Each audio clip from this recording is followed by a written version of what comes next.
A lot of parents often say, I know I need to trust God. But if you're honest, sometimes you don't fully know what that actually looks like in everyday life.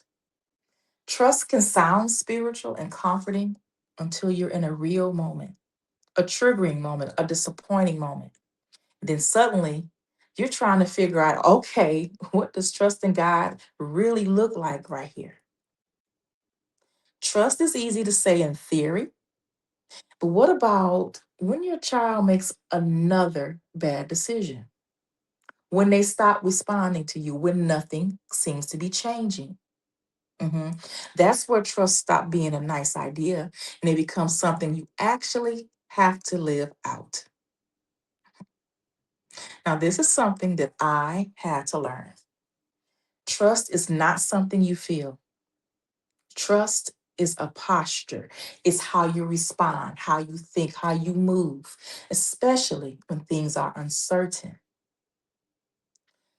I'm reminded of Proverbs 3 and 5, where it says, Trust in the Lord with all your heart and lean not on your own understanding.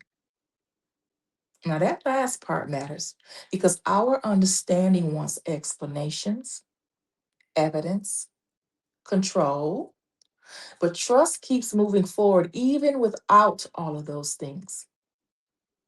Trust is not the absence of uncertainty. Trust is choosing not to let uncertainty lead you. Let's break down what trust actually looks like. Trust looks like restraint. You want to react, but you pause instead.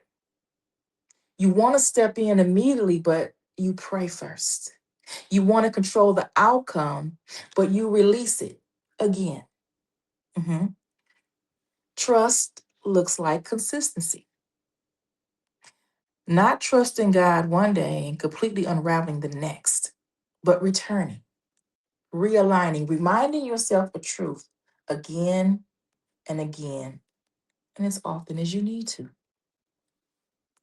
Trust looks like peace without proof.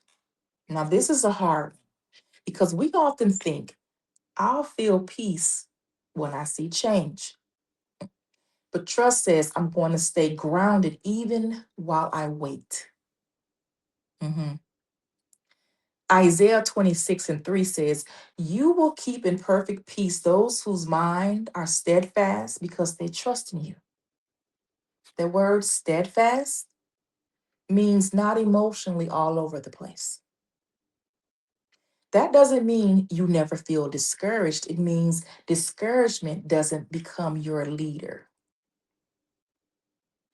Trust looks like not spiraling after a difficult conversation, not assuming the worst, not letting one setback convince you nothing's happening, not checking constantly for evidence.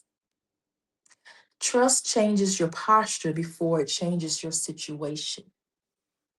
Now, this matters spiritually too because the enemy wants you to have emotional instability, to be in constant fear, to be exhausted, but trust steadies you. It keeps you from becoming emotionally pulled in every direction.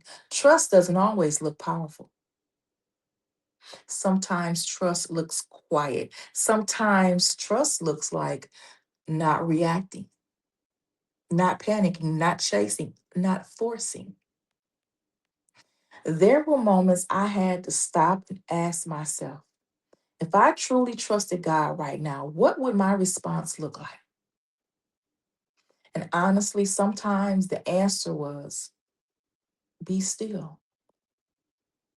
Stop trying to manage everything. Let God work without interfering. Mhm. Here is something simple that you can start asking yourself. Am I responding from trust or fear? That one question can reveal a lot. Trusting God is not just believing He can do something, it's believing He is still God, even while you wait. So if you've been struggling with what trust actually looks like, Maybe it starts smaller than you thought. Maybe it looks like pausing, breathing, and not reacting immediately, but choosing peace one moment at a time. Not perfectly, just intentionally.